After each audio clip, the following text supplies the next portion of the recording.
Hello, my name is Samara Wehmeyer, and I appreciate you meeting with me today to analyse the current operation of Asian Pulp and Paper against the Sustainable Development Goals. Asian Pulp and Paper is a manufacturing company based in Indonesia and is one of the largest producers of pulp and paper products globally. Over the years, APP have expanded operations through the acquisition and expansion of pulp and paper mills across Indonesia, which has significantly boosted sales for the company. To support the expansion program, APP launched a Vision Sustainability Roadmap in 2012, which outlined 10 key impact areas within the supply chain to improve sustainability. The scope has further been extended to 2030 to cover an increased range of issues and better align with the UN Sustainable Development Goals. But how effective are APP's goals and do they effectively target the SDGs? Three SDGs have been analysed to answer this question. Firstly, number 12, responsible consumption and production, with a focus on target 12.2, achieve the sustainable management and efficient use of natural resources by 2030. Secondly, number 15, life on land, including the sustainable management of forests and the reduction of land degradation and biodiversity loss. And finally, number 16, peace, justice and strong institutions. APP's current forestry value chain broadly outlines the production life cycle, including where the material is sourced, the manufacturing process, water, energy and carbon consumption and subsequent emissions, and waste disposal. APP incorporates inputs and activities into its value chain to target SDG indicators, such as increasing women in management to 30% by 2030 and setting a goal of zero waste to landfill to manage and reduce waste from product manufacturing. APP pride themselves on being a sustainable green company and provide regular reports on the ESG goals and SDG targets. Despite this, APP failed to report on a significant number of those SDG goals and targets. The impact value chain model was applied to analyse the initial stage of APP's production process to determine if APP's current activities produce positive outcomes and impacts aligned with the SDGs. So where is APP's wood fibre sourced? APP state that their supply chain is free from deforestation and all pulpwood suppliers must comply with their forest conservation policy, which is a centralised strategy to manage and monitor the pulpwood suppliers. 56% of wood fibre is sourced from local plantations in Indonesia, 36% from recycled products, and 8% imported from overseas. Recent studies have discovered a series of gaps in APP's current performance level against their SDG targets, including a lack of transparency in identifying specific indicators used to achieve their SDG targets by 2030, a continued support in deforestation, and evidence of social conflicts between Indigenous communities and APP. Firstly, APP does not disclose their current level of consumption for key environmental outputs, such as water and energy. Furthermore, there are no specific targets set for 2030. APP make broad statements about their activities with no specific indicators which can identify the successful output of each SDG target.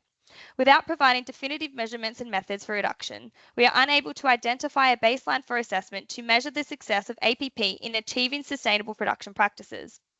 A major gap is the lack of compliance with the forest conservation policy. After widespread criticisms of APP's role in driving deforestation, the FCP was launched in 2013, which pledged not to destroy natural forests for pulpwood plantations.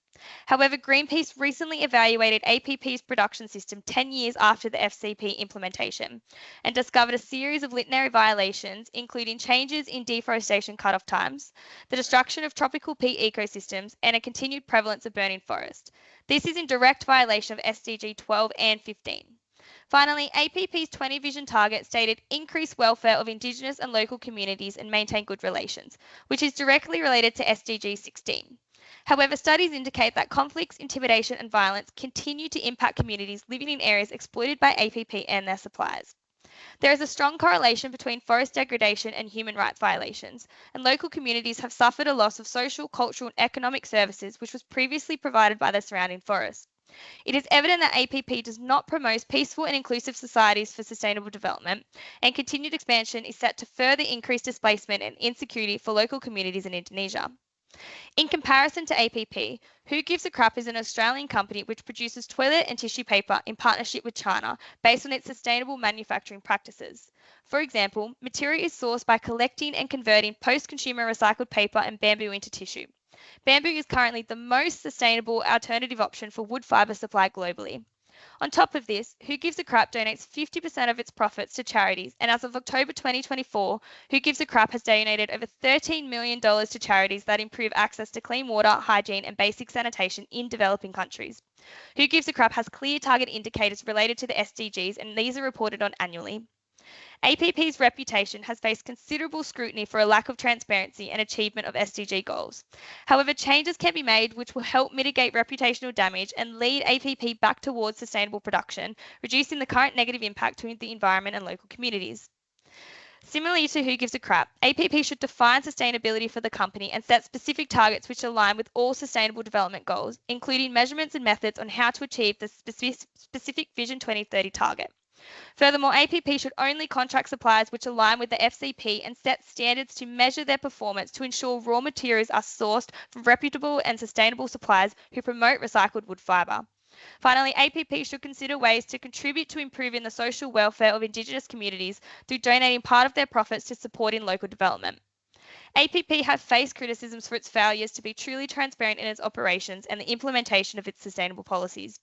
Improving the inputs and activities in the value chain will have a positive outcome and impacts to social, economic, and environmental factors, improving company performance and strengthening alignment with the Sustainable Development Goals.